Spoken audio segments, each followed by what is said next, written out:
I can't negotiate my down payment with a bank. The bank has loan programs. They say it's either 20% down or it's 35% down or it's 10% down or it's 3.5% down. There's no negotiating that down payment with a loan. But if I go directly to a seller and I work out subject to or seller finance, I have the ability to negotiate a lower down payment, therefore giving me a larger cash on cash return. It's free real estate as far as I'm concerned. What's going on, everyone? It's Pace Morby, today's host of the BiggerPockets podcast. You might be wondering, where is David? Where is Beardy Brandon? Where I sent them off to play jujitsu with each other.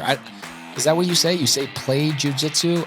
I'm not sure. But anyway, in all seriousness, it's our job here at the BiggerPockets podcast to show you how to get started building wealth through real estate today. We do that by bringing on top performers, expert investors, and just plain regular people trying to make it happen as well. We do that by laying out the tactics and mindset that will make you financially free if you make the simple choice to take consistent action, like, subscribe, etc. if you're getting value here. Today, we have Ken, Diana, Eric, and Ralph, and myself jumping into those four people's questions, all about creative finance, LLC structures, all the fun things that I wish I knew when I was just starting in real estate. Pace, is there anything else you want to add? No, Pace. Let's get right into it. Ken Doyle, welcome to the show. How can I help you today, brother? How are you, Pace? I'm loving life. Fantastic. Yeah, my question for you is, with all industries, they go through cycles, and real estate market has cycles as well, even though COVID's kind of thrown this off a bit, typically around 18 years with the phases as you go through. So thinking about that from the investor side and specifically on your creative financing, when you look at the phases as we're going through these cycles, does it dictate any of the types of creative financing you may come to the table with, whether it's, sub two, seller financing, novation, whatever the option might be?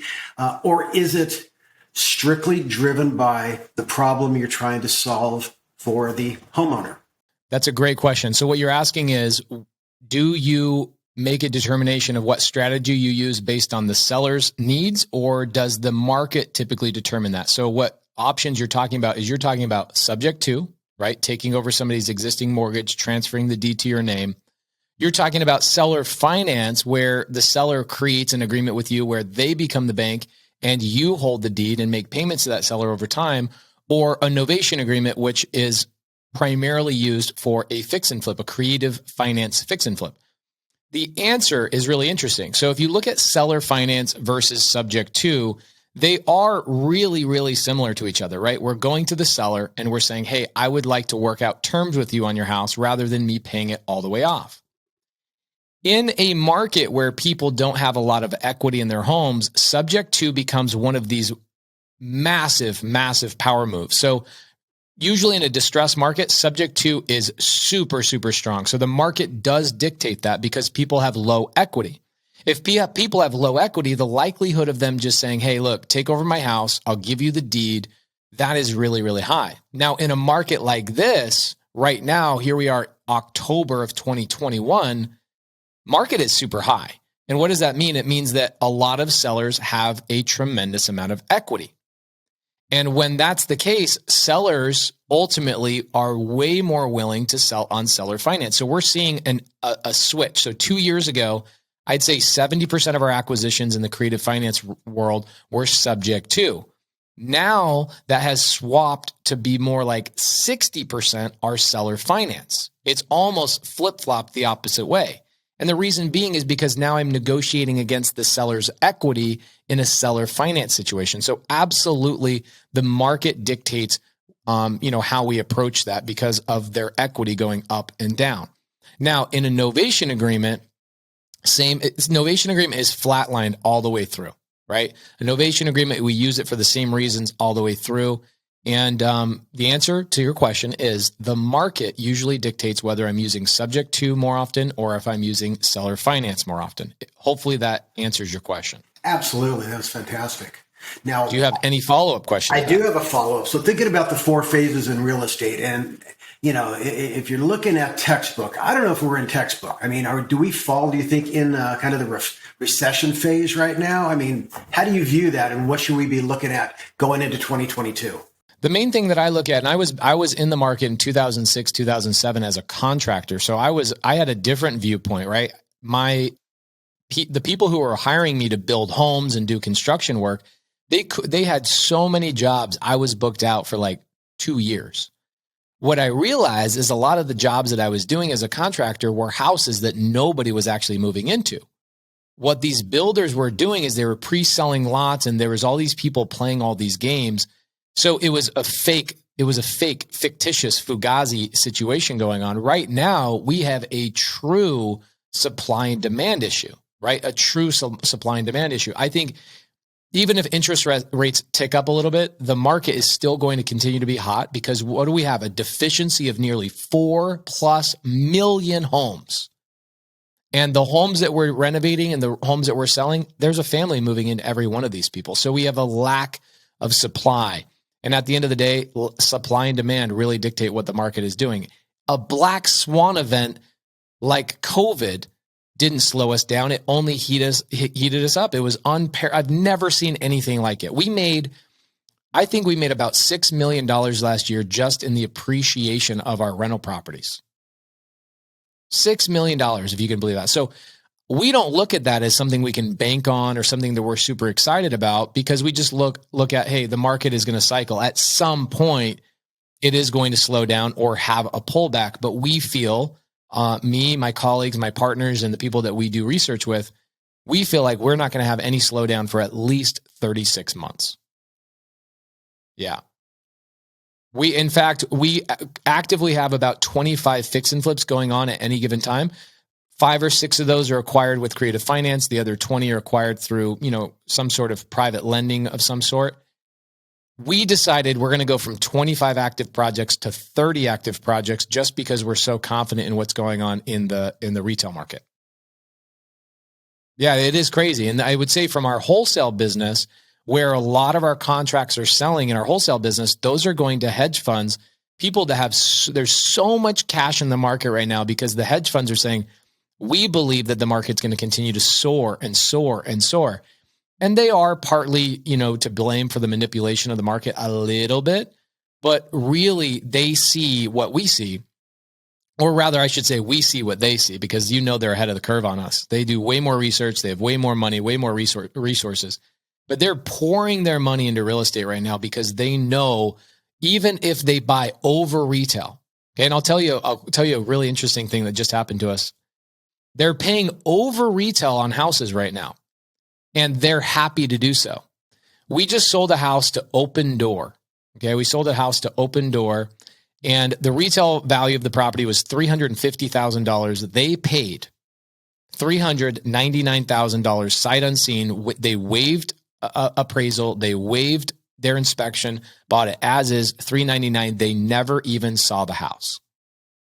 Okay. Why are they doing that? Couple of things. They're moving the market. They're moving the market because here's what happened. We researched that neighborhood and found they owned 21 homes in that neighborhood. So them paying $49,000 over retail, what they did is they amplified the value of all those other homes. So yes, they might have paid $49,000 over retail on that one house, but they probably made $1.5 million in appreciation by forcing the appraisals to, for history to happen in that market. We see the people doing that. We see a lot of that happening, and there is manipulation in the market. But here's the funny thing. Retail buyers, because interest rates are so low and demand is so high and supply is so low, retail buyers are also coming in and waiving appraisal, waiving walkthroughs, waiving all of these things, even inspection. The last 25, 30 houses that we've sold on the retail market have all waived anything that you would normally expect a buyer to want. Appraisal, inspection, and a waiving an inspection. They're not waiving the inspection. They still do the inspection, obviously, because their lender wants it. But what they're doing is they're saying, as is, we're not going to ask for any repairs. Now, what I remember back in 2006 and 2007 is I remember the speed of the market. I remember people saying it's not going to slow down. It's going to keep going. And so, of course, we have trepidation. Of course, we have hesitation. But we have a very different world than we had back then. I'm sure you can agree. Lending practices are different with Dodd-Frank and all the other things that are going on. People have a lot of cash. People are putting down payments down. These are qualified buyers. There's no prime, subprime scam going on right now. And so the buyers moving into these homes are qualified good buyers. I feel like we have a really strong chance of having growth over 36 months before we have any sort of pullback. Fantastic. I love to hear that. Buy real estate. Buy real estate. Ken Doyle, everybody. Thank you, Ken. I appreciate you, brother. Thank you for your time. I appreciate it. Diana Moreno, welcome to the show. How can I help you today? Hey, what's up, Pace? Yeah, so I had a question actually about how to comp for buyers who want a certain return in their investment. Okay, so you have buyers that you are wanting to bring deals to. You want to bring investments to these buyers, right? So let's say it's somebody like me, okay? I can tell you everything that it comes down to for us is the yield, okay? So yield is a fancy word for basically cash on cash return. So let's talk about that for a second. Okay, most investors are looking for a cash on cash return of at least 12%. Let's say that I go buy a house and I go get a mortgage to buy that house. That mortgage requires me to put 3.5% down, and I buy the house for $200,000. Well, I already know I'm going to put $7,000 down, right? 3.5% at $200,000 is $7,000 down. I'm going to pay for some closing costs. I'm going to pay some other miscellaneous expenses. Let's just put it up to $15,000 all in. I'm $15,000 in getting a loan on this property. And now I turn around and I rent it out. Okay. If I make, and I'm going to have you do some math. So pull out your calculator. Are you on your phone or are you on your laptop? Yeah, I got my phone on me, so I can do some. Okay, great. So let's do some math. If I invested $15,000 in that property, don't type in $15,000 yet. I'm just going to lead the audience down this road. And this property makes me $300 a month in net income. I get to put that in my pocket after all my expenses. That means at the end of the year, I have $3,600 from that property's cash flow. Are you following me on that? Yep. Okay. Net cash Now, flow, 3,000. What we want to do is we now want to say, if I invested $15,000 and I have $3,600 at the end of the year in cash flow, what is my return? What is my yield? So let's do this math. 3,600 divided by 15,000. 3,600 by 15,000. 0.24. 24. So that's a 24% return on your money. Wow. Okay. I see what So you mean. this is how I look at all my deals. I look at what's my cash requirement, how much money do I have to put into the deal, and how much money will I make in my pocket at the end of the year. That would be my cash on cash return, my yield. If I put in $15,000, how much money will that yield me in return? That's where the silly word yield comes from. How much will it yield me, right?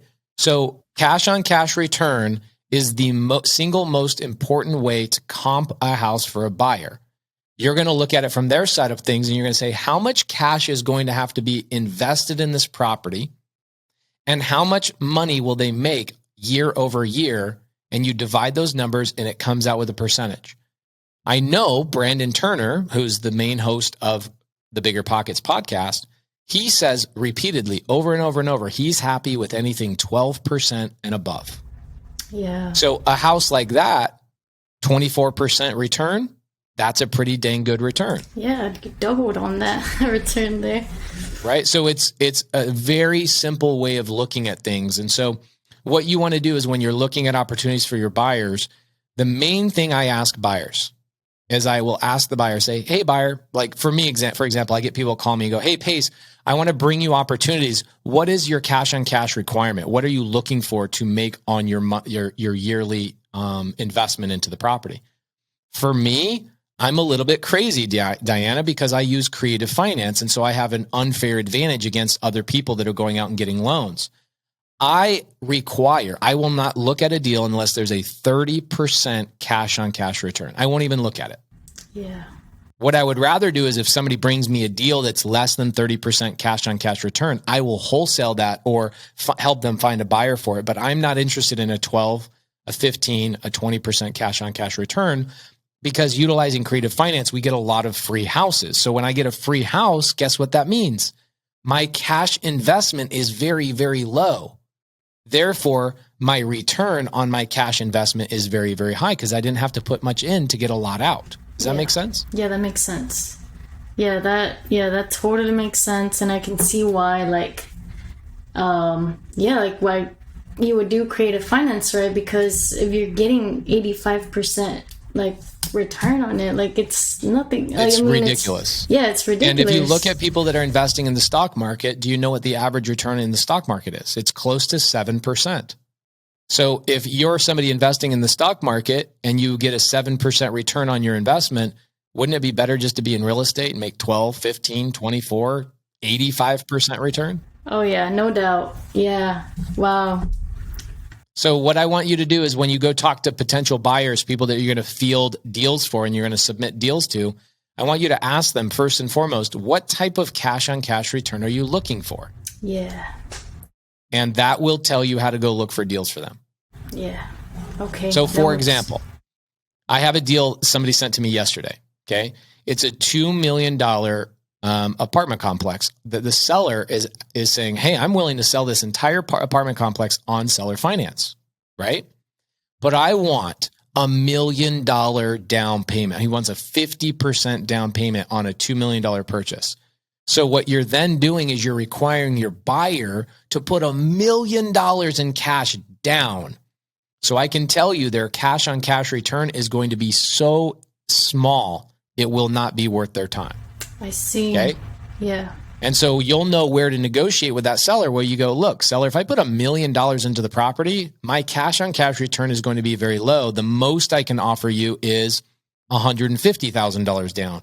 And then that allows your buyer you really have to ask your buyer how much cash on cash return do they want in order for you to negotiate with the seller that you're talking to about seller finance or subject to. Oh yeah. That makes total sense. I can see why. Do you have any follow-up questions for me? No, not any more questions. But yeah, I can see why you would not want to give so much of a high down payment at first because of the cash on cash return. Right. And that's the thing that's great about creative finance is that I can negotiate my down payment with my seller, whereas I can't negotiate my down payment with a bank. The bank has loan programs. They say it's either 20% down or it's 35% down or it's 10% down or it's 3.5% down. There's no negotiating that down payment with a loan. But if I go directly to a seller and I work out subject to or seller finance, I have the ability to negotiate a lower down payment, therefore giving me a larger cash on cash return. Mm-hmm. It's free real estate as far as I'm concerned. Yeah, free real estate for sure. Diana, you're amazing. Thank you for the question. Thank you, Pace. Eric Clinton, how you doing, my brother? Welcome to the show. What's up, Pace? What's up? What do you got for me today? Well, here we go. Like yourself, my goal is to fix and flip and do some buy and hold. So I put together a team of people with me to go ahead on this venture. And I need to know how important, because I heard this on your 26-hour live, that if you didn't have your LLC, you weren't in business. And you said, get off the platform. And so immediately I took care of that. I mean, I had one that just wasn't functional for what I wanted to do. Here. But so the question is, how important is business structure in doing what I want to do, accomplishing what I want to accomplish, and or systems and team structure to do this business? How great of a question is this? So phenomenal. So here's what I find out is that the corporate structure, let's just be clear for everybody paying attention. Corporate structure would be like my company setup, right? My LLC, or maybe a general partnership if that's the direction I want to go.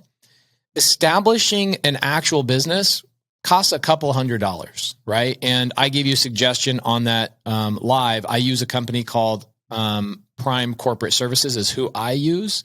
And I love Prime. They're great. But what I love about having an LLC set up is that you don't think about it, right? A lot of times I run into investors that are starting. And that when they get their first contract, maybe it's a wholesale contract or they land their first flip or what have you, they're really scared that they then don't have an LLC.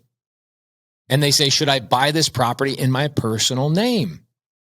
Now, an LLC does multiple things for you. It subconsciously tells you you are truly in business because you now have a corporate entity. It's a subconscious thing that allows you to move forward in your business. And so a lot of people that are just consuming content and not taking action, one of those very small actions you can take is go get an LLC set up. Okay. Very inexpensive. Now you can say, I'm in business. I've got a business. I need to start filling that business's bank account with real money and real deals, right?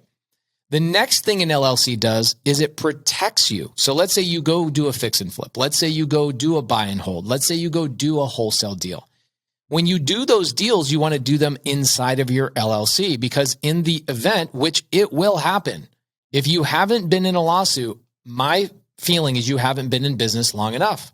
You will run into weird things. You'll run into a tenant problem. You'll run into, we ran into an issue 5 or 6 years ago where we did a fix and flip. And a year later, the person who bought the property from us on the retail market sued us because of a faulty roof. And what was funny is we didn't even do the roof. We never touched the roof. It was an older roof. And we didn't provide them a warranty. It wasn't our responsibility. They had an inspection, but it doesn't mean people won't sue you. People can sue you for anything at any time. So if you get a lawsuit, the last thing you want to do is have a lawsuit in your personal name. You want to have that in an LLC because it provides protection against you and all your personal assets, right? They can't come after you personally if you did the activities in an LLC. So for me, it's more peace of mind, knowing that when I'm running down this path and I'm building a team and systems and processes, I know that I'm doing it inside of an LLC, that personally, I have no liability whatsoever, so that if something goes wrong, I'm fine. My family's fine. My personal assets are fine. So for me, it is a couple $100, which people go to the movies and have a sushi dinner, spend $200, $300. Like, go spend the money on the LLC. Get the LLC set up properly, right? Now, in that 26-hour live, I educated you guys on what I suggest for the LLC structure, just to make it simple, inexpensive, etc. Now, after you start that LLC, your next question, Eric, is how important are business systems and processes? Well, let me tell you how important they are. It's noon, my time. Most people that are running real estate businesses and have 30 active fix and flips going on and have a tremendous amount of buy and hold properties and a lot of Airbnbs all over the place. We have an active wholesale operation. We're on an A&E and us have a 5-year contract for a television show. We own virtual assistant businesses. We have all these things. Without systems and processes, I would not physically be able to be here. I would be running and gunning like a chicken with its head cut off because I didn't have processes and systems, right? Somebody to answer the phone, somebody to put out a fire, somebody to move a lead along. Even when a lead comes to me, sometimes people will go, Pace, I need help with this lead. I'll answer a question real quick and I throw it right back into the system, right back into the conveyor belt and have the acquisition people handle it. I never get myself caught inside my business because I am actually my own worst enemy. I had to learn how to create systems and processes so that the business would run without me. It is very, very important. So Eric, in the very beginning of your business, I would suggest the first and most important thing I would do is you should get a virtual assistant. I'm sure, have you considered getting a virtual assistant? Absolutely.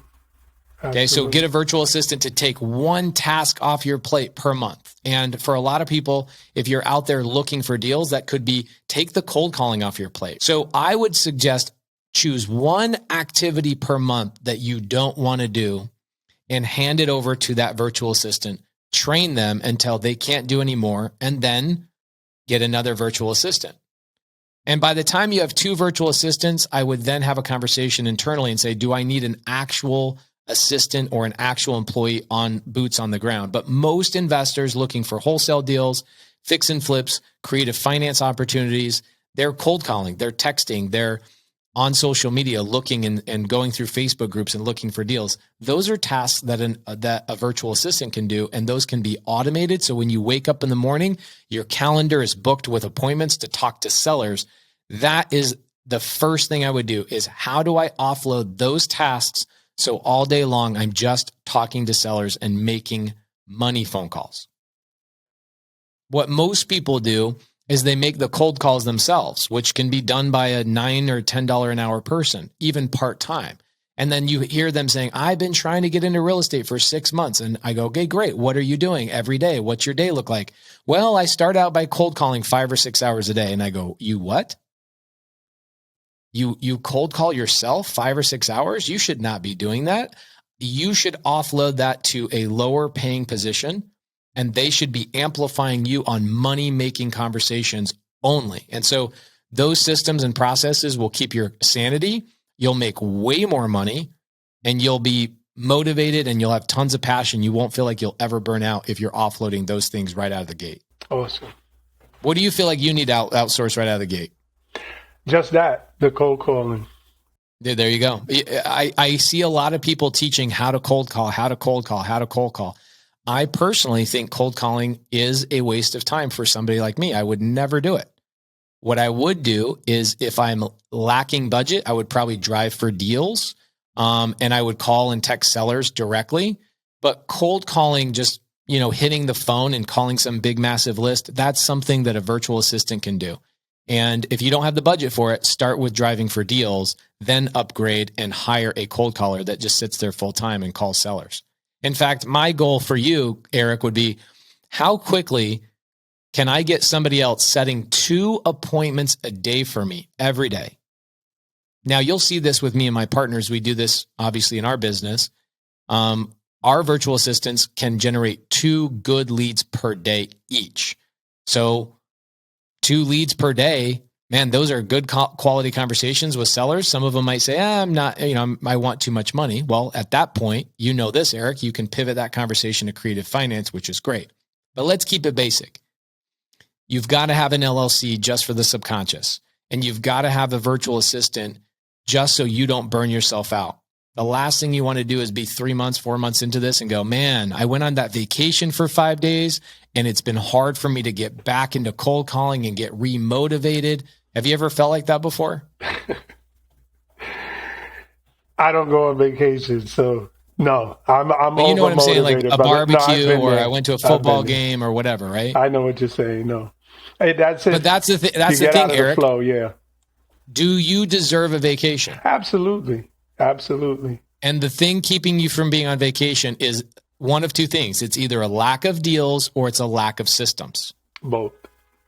Right. And guess what? A virtual assistant can solve both of those. So I would maybe, and this is what I tell people a lot of times too, this is so important that I would go squat up. I would go find somebody else and say, hey, let's share a virtual assistant so we don't have the, added expense that's too great.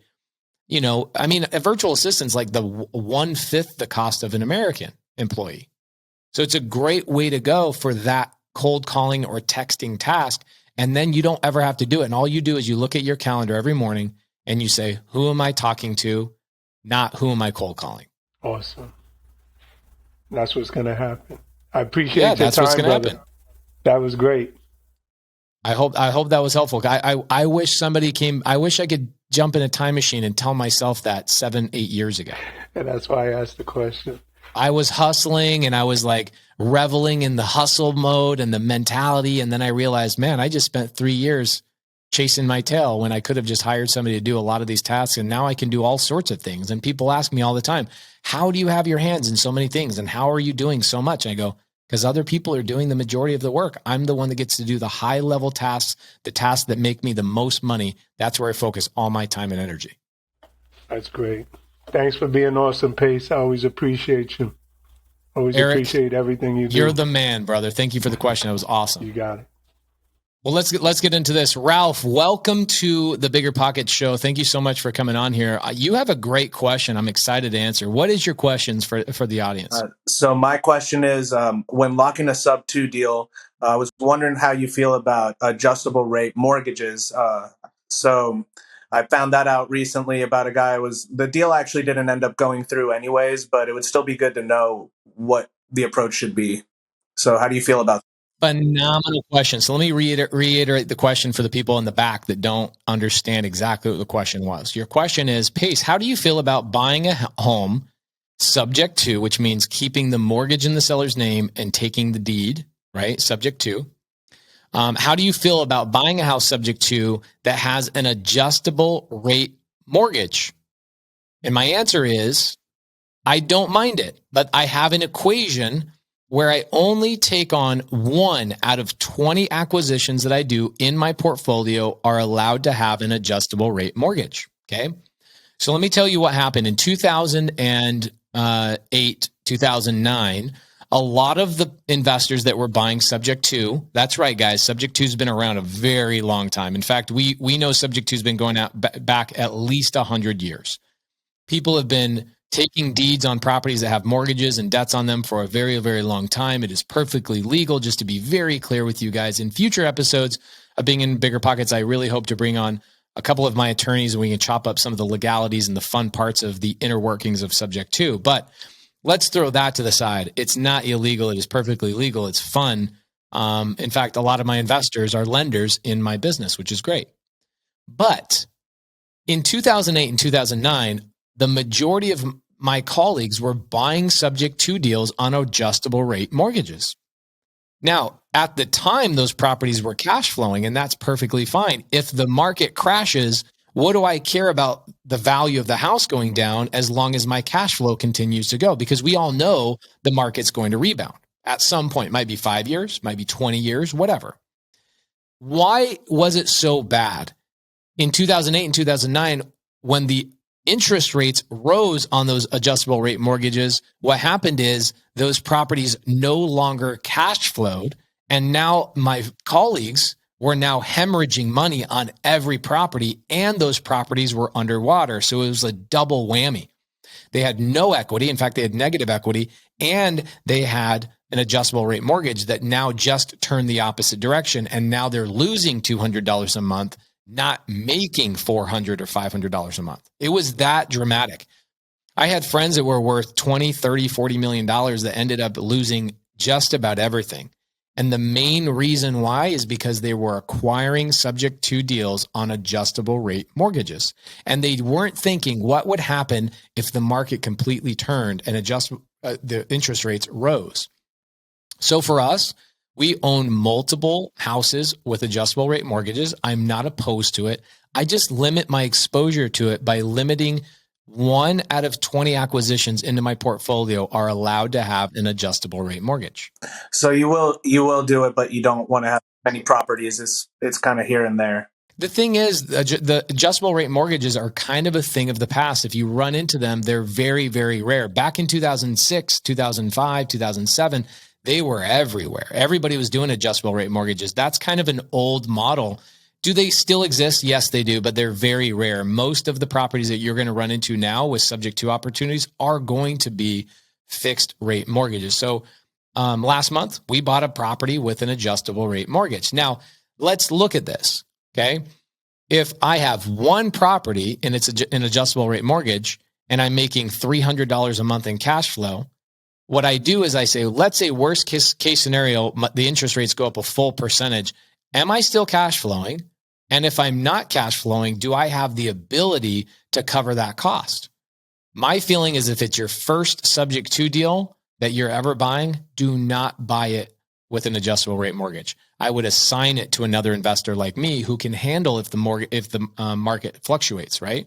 If you send me a deal and it's adjustable rate mortgage, I've got so many other properties that are cash flowing that one property not cash flowing in my portfolio is not going to make a dent in my portfolio. That answers the next question I was going to ask. That was perfect. Yeah, is assign the deal to a seasoned investor like me. You can lock those deals up. Just plan on assigning them if you're newer to creative finance and make $10,000, $15,000, $20,000 assignment fee on those things and let somebody else take on the adjustable rate mortgage that's more experienced and has more resources. Thank you, Pace. That fixes everything there. That's the goal. That's my job, brother. Thank you so much for the question. Absolutely. Do we have time for maybe a follow-up question? Sure. Come on, bro. You know me. I know I love to talk. Let's go. Awesome. So I am talking to another seller later today who is stuck on a number that, I mean, I still have to bring her down to reality, but we're starting to think together that we're the people I'm squatting up with, we're thinking about pitching a novation. I don't know. I know some very basics of it, but if you were me and you were going to try to just pitch it at its most basic, how would you pitch that? Do you have anything you could give me? I just locked up a seller on a novation agreement on a 26-hour live I did on YouTube, but I will kind of reiterate and do it in a very simple format for everybody here on BiggerPockets. What is a novation agreement first and foremost? A novation agreement is an instrument that allows me to fix and flip a property without ever having to own it. And so what I tell a seller is I say, well, what if we just partner on the fix and flip? What if I just lock in a number for you? You let me go fix and flip the property. And when I sell it to my buyer, I then pay you off. Now, in the real estate community, this is also known as a net listing, but I imagine, Ralph, you're not a realtor, right? Mm-mm. Okay. No. So a realtor can go to a seller and say, I want to put you in an agreement called a net listing, which means I'm going to list the property with a promise of giving you a net number. So what that means is let's say what does the seller want, Ralph? And this, you want her number?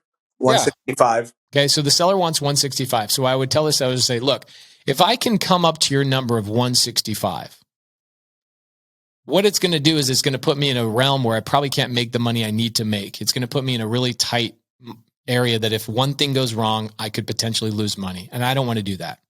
However, if you let me renovate and clean up the property and put it on the market, invest my money into the property, and I guarantee you in our agreement that you will get 165 when I sell it to my end buyer, would you be opening to a partnership or something along those lines? That's the question. And they go, okay, so you're not buying it. Nope, I'm not buying it. I'm not buying the property. I'm guaranteeing you a 165 number after I clean up, put the property on the market, and I sell it to my end buyer.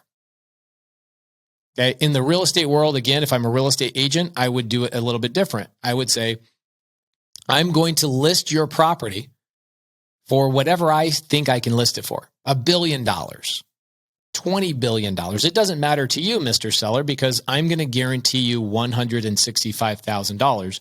If I can guarantee you $165,000, do I have your permission to clean up the property and list the property as long as I can get you your 165? That's called a net listing when you're a real estate agent. Does that make sense? Yes. It's very simple. A novation agreement, I hate the way that it's worded because a novation is a word that most people have never heard before. And so it like kind of scrambles the brain and it tells you that this should be way more complex than it really is. It is the most simple creative finance strategy ever. It is simply renovating a property that you don't own, promising the seller a very specific number before you start renovating, and you get the seller their number when you finalize the renovation and you sell it to a home buyer on the back end. Gotcha. And who would? Very simple. That's great. And for the people that are paying attention, they might say, well, why would I use a novation agreement? Well, think about this. Let's say that Ralph's number to the seller is 150. And the seller says, I'm not going to sell unless I get 165. A lot of the times a fix and flipper can't pay 165 is because they have acquisition costs, right? We pay hard money lender fees. We pay hard money payments. We pay closing costs, title and escrow fees. We pay insurance and all these things along the way that a lot of times cost us $15,000. So in essence, if I'm buying a property from a homeowner for 150 with all of those added expenses and things that add up, I'm really buying it for 165. It's just that the seller doesn't get the 165. They get 150 and all these other people get paid $15,000. So in a novation agreement, it allows me to pay 165 because I don't have to pay hard money lender fees. I don't have to pay close of escrow fees. I don't have to pay title and escrow fees. And guess where that money goes? It doesn't go to all these other business professionals. It goes to the seller, which is where it should go. So when you pitch it like that to a seller and you let the seller know, look, in a novation agreement, which I don't ever call it a novation agreement with the seller, I call it a partnership agreement so they understand it's a partnership. I'm giving you a guaranteed number. You're letting me fix the property without owning it. And then there's obviously a lot of mechanics behind the scenes of like how to protect yourself, how to make sure that you don't lose money. There's all those things, which is another conversation for another day.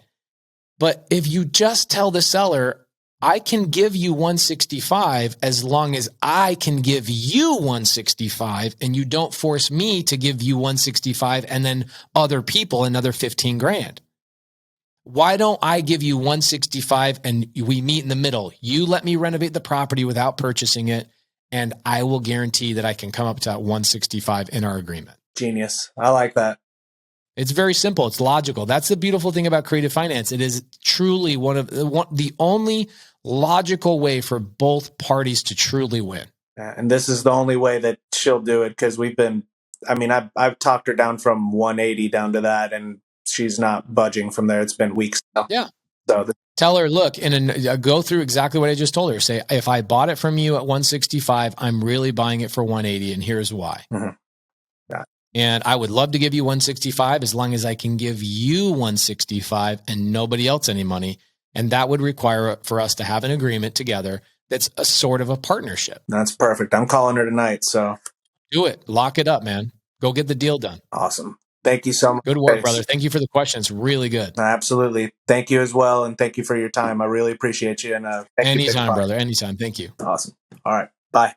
Thank you, BiggerPockets, for having me on today's show. I am so grateful. I have learned so much over the years on this exact podcast. It is almost surreal that I'm here in person. And guys, if you've gotten value today, please make sure you download this podcast anywhere you get your podcast. Make sure you like, you subscribe, you comment down below. This is all about action taking, building community down in the comments, and encouraging each other to take the next step in your real estate journey. We'll see you on the next episode of the BiggerPockets podcast. This is Pace Morby signing off for the BiggerPockets podcast. Please follow me. I am a future TV reality star. I have a bikini calendar coming out next year. So look forward to that. Join me on my Instagram at Pace Morby and look out for that calendar coming soon.